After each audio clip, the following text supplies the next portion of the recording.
So here's a piece of our herd here. You know, it's just a small piece of it, but you know, typically we're milking anywhere between 18 to 30 cows. Currently we're doing 23 cows, which is giving me about 1,200 pounds of milk per day. So this year is actually the 30th anniversary of this farm, okay? So this specific property, though, has been farming for 100+ years, okay? The current status of it is it's Sprout Creek Farm Incorporated. It's actually a nonprofit because tied into this agriculture and cheese production is a lot of education that takes place here. The woman who had owned this property had left this land to be used not just for agriculture, but had a stipulation that education had to be involved in it.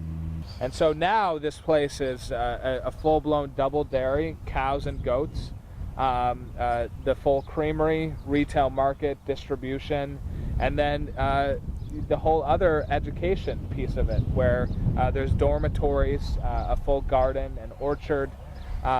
It's an amazing model that a lot of people want to mimic, you know.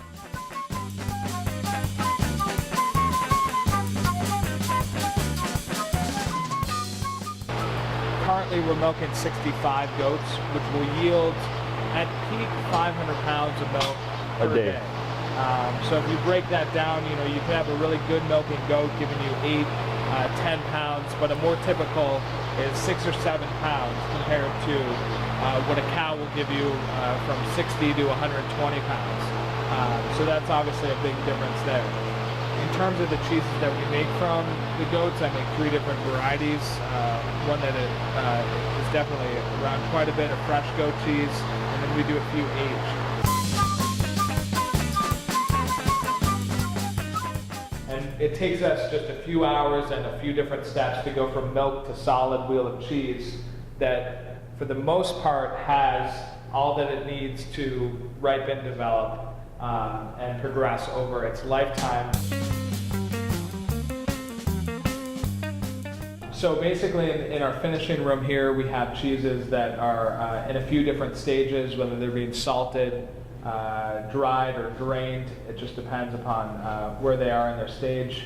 Out here is kind of a snapshot of what we've made over the last week or so, or even going back farther than that in some of the varieties. If you take a look over here, you can see that these cheeses are beginning to be encased in white mold, and their natural rind is beginning to get set up. And that's the main initiative that we're doing in this room here, is getting their rinds established.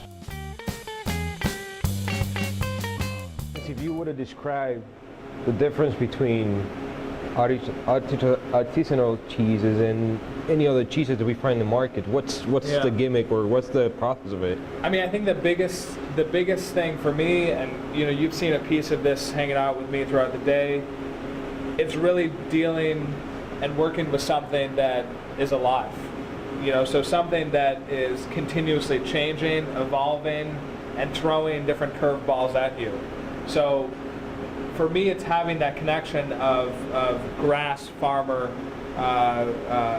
milk, cheese, everywhere throughout the process, because as an artisan, you're dealing with a product that is continuously changing, and it's adapting your methods throughout the season, or even on a day-to-day basis of how you're going to deal with those changes that occur. Embracing some of them, trying to control others, and letting others just kind of run wild is the biggest difference.